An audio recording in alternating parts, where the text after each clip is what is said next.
शंखेश्वर भगवान पार्श्वनाथ को समर्पित ये शानदार मंदिर है। बिल्कुल सफ़ेद मार्बल से बना हुआ चंद्रमा की मूर्ति, चमकता हुआ मंदिर है, अद्भुत। ये मंदिर से बाहर पहले छोटी मोटी देवकुलिकाएँ होती हैं, वो हैं। ये नागराज को समर्पित छोटा सा मंदिर। फिर है कुलिका। इसमें बाबा भूमिया हैं, शत्रुंजय तीर्थ के अधिष्ठाता देव जो नीचे रहते हैं। ये भी किसी ने, ये नाकोड़ा भैरव हैं अब ध्यान आया। और ये मणिभद्र यक्ष हैं। ये माता चक्रेश्वरी,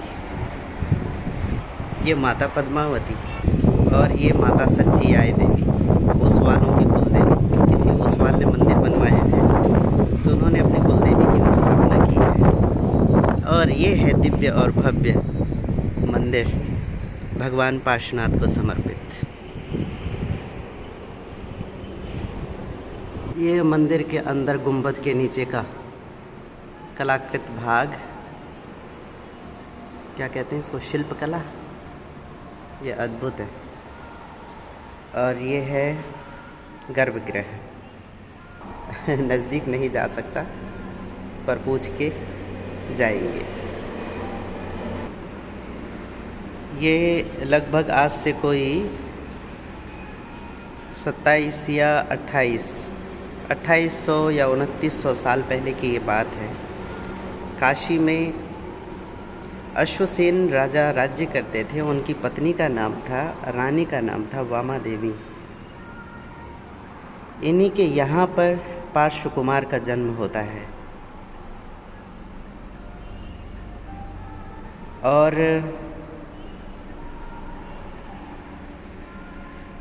क्योंकि ये जन्मजात संबुद्ध थे।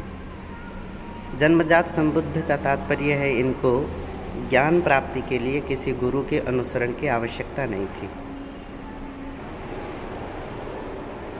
जब ये लगभग कोई 28 या 29 साल के रहे होंगे, तब न इनके नगर में अर्थात काशी के बाहर एक न बहुत बड़े तपस्वी आए जो पंचांगनी तप रहे थे।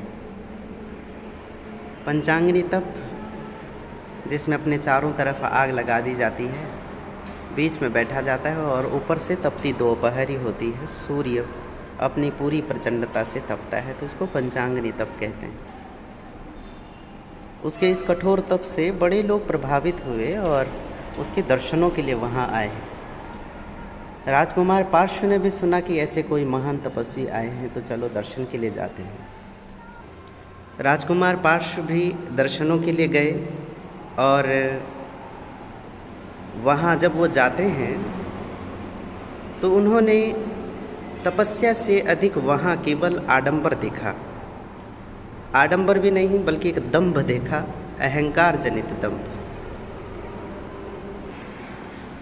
उस दंभ में उन्होंने तपस्या का दिखावा,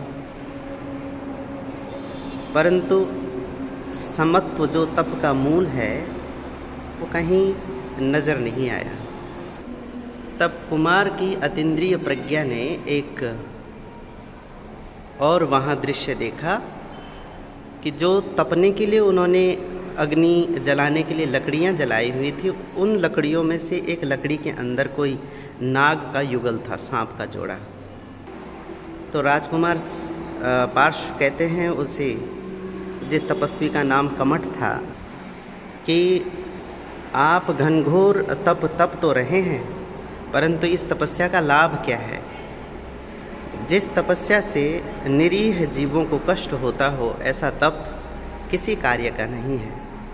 आप स्वयं को कष्ट भी दे रहे हैं और दूसरों को भी कष्ट दे रहे हैं। जहाँ सारे लोग उनकी तपस्या की प्रशंसा कर रहे हों और वहाँ एक राजकुमार आकर ये कहते कि तुम्हारा तप निष्फल है, किसी काम का नहीं, तो दुख होता है, अहंकार को ठेस लगती है और ये भाव आता है कि इसकी हिम्मत कैसे हुई, इसका साहस कैसे हुआ ऐसा कहने का। तब उसने कहा कि तुम ऐसा कैसे कह सकते हो राजकुमार, महलों में पलने वाला और एक तपस्वी को सिखाएगा कि तपस्या किसे कहते हैं। तब भगवान बोले, अर्थात उस समय तो राजकुमारी थे, वे बोले अगर तुम्हें यकीन नहीं है तो तुम इस लकड़ी को चीर के देखवा लो, इसमें ही तुम्हें पता चल जाएगा कि तुम्हारी तपस्या तुम्हारे ज्ञान से कितनी दूर है। तब तापस की सहमति के साथ राजकुमार के साथ आए हुए सैनिकों ने वहाँ से कुछ एक लकड़ी उठाई जिसकी तरफ राजकुमार ने इशारा किया था, और उस लकड़ी को उठा के जब उसको चीरा गया तो उसमें लगभग जल चुके एक सांप का जोड़ा उसमें से निकला, जो अब मरणासन्न था। राजकुमार अपने घोड़े से उतरे और उन्होंने उस नाग युगल को अरिहंत की सिद्ध की शरण दी, उसे संभाव में रहने की उन्होंने देशना दी। और उस देशना को सुनकर वे, कथा तो यही कहती है कि राजकुमार के भावों से वे प्रभावित हुए और अंततः दोनों ही जीवों ने, अर्थात नाग और नागिन ने प्राण त्याग दिए। और प्राण त्यागने के पश्चात वे देवता बनते हैं। उसमें से जो नर था, मादा था, नर था, वो नागों का राजा बनता है, धरणेंद्र, धरण नाम का, जो नागों की एक प्रजाति होती है देवताओं की, उसमें वो उनके इंद्र बनते हैं। और जो नागिन होती है वो सर्पिणी यक्षों की प्रजाति में जाकर एक देवी बनती है। तो वो नागराज धरण हैं, जिन्हें धरणेंद्र आज भी हम जैन परंपरा में खूब लोगों को पूजा करते हुए देखते हैं। और पद्मावती, उनकी भी खूब पूजा होती है जैन परंपरा में, ये वही पद्मावती देवी हैं। और इस घटना से तपस्वी के ऊपर लोगों का यकीन जो था वो बदल गया। भरोसा जाता रहा, भरोसा गया तो सम्मान भी गया। तपस्वी अपना सा मुँह लेकर वहाँ से चला जाता है, परंतु राजकुमार के प्रति उसके मन में एक घृणा बन जाती है, एक वैर की गांठ बन जाती है कि इस व्यक्ति की वजह से मुझे अपमान सहना पड़ा, अपमानित होना पड़ा। तो मन में वैर की गांठ लिए वो वहाँ से चला जाता है। और इधर राजकुमार पार्श्व वे 30 साल की उम्र में दीक्षा ले लेते हैं। और दीक्षा लेने के पश्चात वे आज जो बरेली के पास एक अहिछत्रा नगरी है, उधर विहार करते हुए आते हैं और वहाँ ध्यान लगाकर खड़े हो जाते हैं। इधर तापस जो होता है ना, वो भी अपनी उम्र पूरी करके देवताओं की एक प्रजाति और होती है जिसको मेघ कुमार कहते हैं, वो उस प्रजाति में देवता बनता है।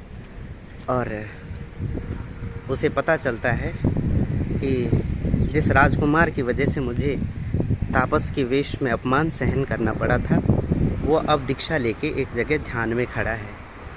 तो वो आता है और वहाँ तपस्वी पार्श्व को खूब कष्ट देता है। जितने वो कष्ट अपनी देव शक्ति से दे सकता था, उतने कष्ट वो देने के प्रयास करता है। और आखिरकार वो उन्हें मारने के लिए तैयार हो जाता है, क्योंकि पार्श्व कुमार के ध्यान को वो डिगा नहीं पाता। अपनी पूरी ताकत लगाकर भी वो उन्हें ध्यान से डामाडोल नहीं कर पाता। तो तब वो ये सोचता है कि इसे ध्यान से विचलित नहीं कर सकता, तो मैं मृत्यु तो दे सकता हूँ। तो मृत्यु देने के लिए वो तैयार हो जाता है कि चलो अब मैं इसे मारूंगा।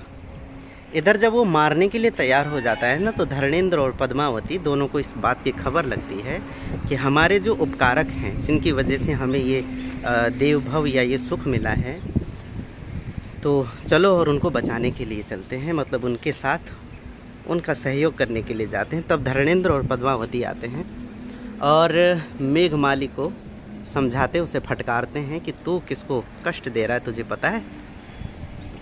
तब मेघमाली समझ जाता है, वो अपने लोक को चले जाता है। धरणेंद्र पद्मावती भी भगवान को वंदन करते हैं और चले जाते हैं। उसके कुछ दिन पश्चात ही या उसके दूसरे दिन भगवान को केवल ज्ञान हो जाता है, अर्थात परिपूर्ण अवस्था प्राप्त हो जाती है, परमात्म तत्व उपलब्ध हो जाता है और इस प्रकार वे जैनियों में मान्य 23वें तीर्थंकर के रूप में आज भी पूजित हैं। भगवान पार्श्वनाथ जैन धर्म के 23वें तीर्थंकर। और तो ये थी भगवान पार्श्वनाथ की कथा। आज भी जैन धर्म में सर्वाधिक अगर मंदिर किसी को समर्पित है तो भगवान पार्श्वनाथ को हैं। ये बड़ी अद्भुत बात है। आदमी का मन जो है ना वो चमत्कारों में बड़ा उलझता है, बड़ा वो करता है, चमत्कारों को बड़ा नमस्कार करता है। यही है, भगवान पार्श्वनाथ के साथ चमत्कारिक कथाएं जुड़ी हुई हैं। लोगों की मनोकामनाओं को पूर्ण करने का सामर्थ्य भगवान पार्श्वनाथ के नाम में है, उनके देवी देवताओं में है, ऐसा लोग मानते हैं। तो खूब मंदिर इनको समर्पित होते हैं। देखिए मंदिर कितना भव्य है। हमारे श्री गुरुदेव भी दर्शन करने के लिए आए हैं, करेंगे दर्शन। मंदिर है, ये देखिए कैमरे में थोड़ी सी धूल धूसरित हो रही है, परंतु है मंदिर बड़ा दिव्य। तो ये कथा कहानी जो भी आप कहें, ये भगवान पार्श्वनाथ को समर्पित है। ये पूरी वीडियो मेरे प्रभु की जय हो। त्रिलोकनाथ त्रिलोकेश्वर परमात्मा पार्श्वनाथ की जय हो। आप सबका मंगल हो, आप सबकी विजय हो, परमात्मा तत्व आप सब में उपलब्ध हो। जय हो।